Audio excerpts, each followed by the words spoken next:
Alright guys, today I'm coming back at you guys. Talking about... Alright, here we go. Coming at you guys today to talk about words and specificity, which I kind of get as a weird topic because a lot of people think it's kind of nerdy to talk about words and being specific and the importance thereof, but it's actually really interesting, fascinating, and totally applies to the paranormal field. This vlog's going to be simple today. It's only 2 parts. So the first part I want to examine being specific in your questions on a ghost hunt. We're going to go back and take a listen again to some of the conversation we had back and forth with Lucy in the basement of the concert hall 2 years ago this April. Now in this example we have the instance of Mai asking a question of Lucy. Do some spirits feel negative energy? Now Lucy responds by not doing anything to the device, which is indicative of a no answer. But her answer is immediately ambiguous in this yes-no situation. Is this true that no other spirits actually feel negative energy? Or, I wonder, do you know if other spirits feel different energies? Her response is again no. So to fully clarify, I ask, so you don't know? Huh? Wow. She responds with a yes. Now even in this example, there's still loads and loads of questions and clarifications that I didn't ask at the time. Now we'd been asking Lucy at the time about feeling these positive energies, or in opposition to that, these negative energies. And sometimes we even used interchangeably these different words of feeling these energies or drawing from these energies. Now she might have understood what we meant, how we were discussing the different attitudes of the people in the group. Positive energy being excited, negative energy being grumpy and just kind of bored with being there. Now especially when we're asking pseudoscientific interview questions back and forth to the spirit, there's going to be other interpretations of this. This could mean a completely different thing to the spirit of Lucy, or even say a scientist. Now some scientists actually theorize that ions might contribute to paranormal phenomena or be a factor of their manifestation. Now ions are charged particles, and what's interesting about them is that if they're positively charged and you're around them as a human being, you might start to get negative feelings from it. I'm not talking like axe murder negative, like Jack Nicholson type feelings, but just like bad feelings, like you might feel a little bit depressed or kind of funky feeling in the chest.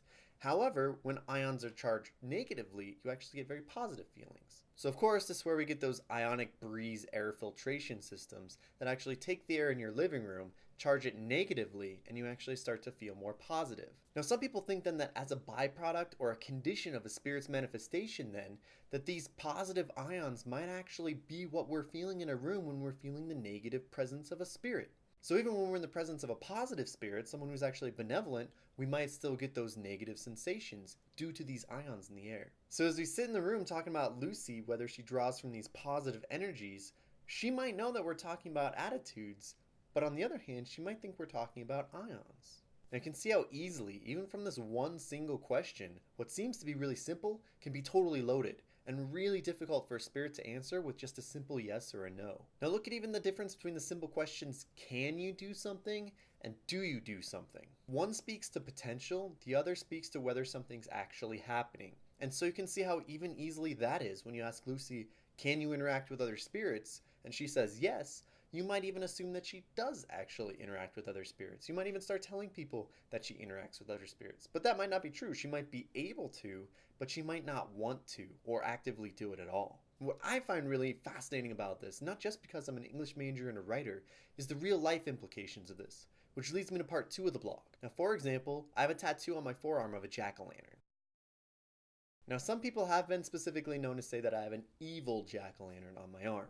Now I would say that I have a scary jack-o'-lantern on my arm, and there's a very specific difference here between those two. Now in fact, I actually got the tattoo partially with the specific idea in mind that jack-o'-lanterns are used to scare away evil spirits in the traditional folklore. And being that it's designed to scare off evil specifically, in calling it evil is directly contradictory to the very meaning of the tattoo.